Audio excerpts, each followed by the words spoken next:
Swastiastu.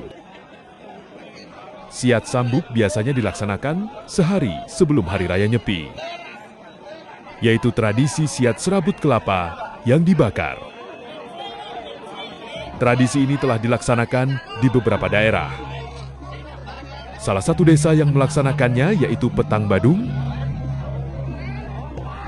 Tradisi ini memiliki tujuan yaitu menetralisir energi negatif dan mempererat kebersamaan.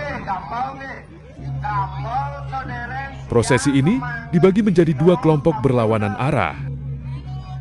Setelah mendapatkan aba-aba dan saling melempar serabut kelapa yang membara ke lawan arah.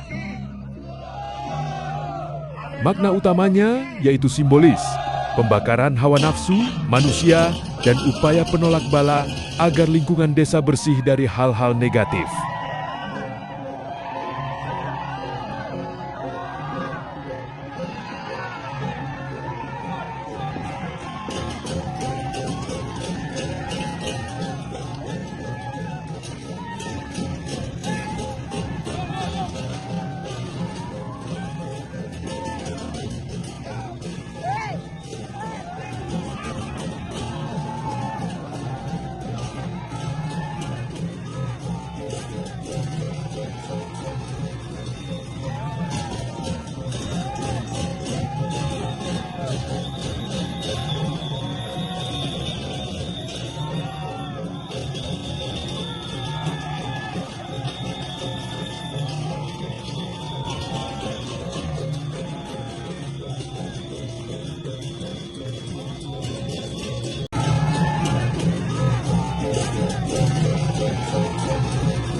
Setelah mesiat sambuk kedua kubu atau kelompok berkumpul menjadi satu,